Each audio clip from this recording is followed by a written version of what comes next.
हे आत्ताच त्याच्या गाडीचा नंबर, त्याचं नाव, गाडी कोणाच्या नावावर आहे, गाडीचं हे काय, मेक काय, सगळं सगळं सगळं हे आलेलं आहे.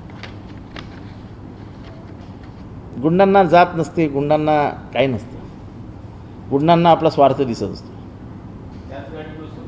ह्याच गाडीत बसून माननीय वाल्मिकरावजी कराड साहेब हे CIDला भेट देण्यासाठी गेले.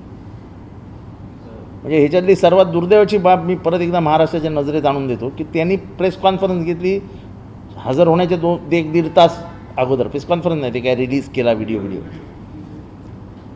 म्हणजे एरवी म्हणजे ज्या एजन्सीच्या हातात तुम्ही तो तपास दिला आहे त्या एजन्सीनी ही दक्षता नाही घेतली की तो येणार असेल तर बाजूला नाकेबंदी करून ठेवा, त्याला गाडीतच पकडा. त्याची गाडी पार आतमध्ये दरवाजापर्यंत येऊन दिली आणि स्वतःचे कपडेच फाडून घेतले. आज पूर्ण भारतभर आपल्या पोलिसांची नाचक्की झाली आहे. म्हणजे मी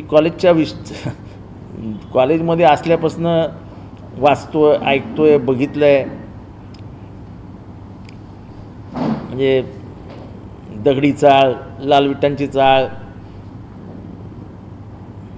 काल्या अँथनी, अनेक गुंड, अमुक अमुक तमुक बघितले. पण साले पोलिसांसमोर काय कोणाची हिंमत आहे? बिशाद आहे मुंबई पोलिसांसमोर. म्हणजे त्या काळात दाऊदला कॉलरला पकडून खेचून घेऊन यायचे भेंडी बाजारातनं.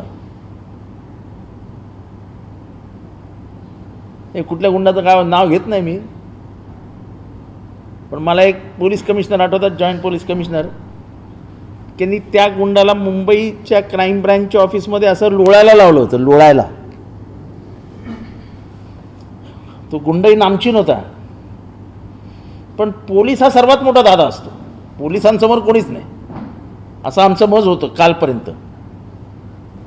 पण आज तर हा वाल्मिक कराड हा म्हणजे दाऊद, छोटा राजन, अमर नाईक या सगळ्यांना मागे सोडून गेला. म्हणजे पोलिसांची त्याला घ्यायची हिंमत नाही. पोलीस स्टेशनला तो स्वतः चालत गेला. काय शान आहे यार.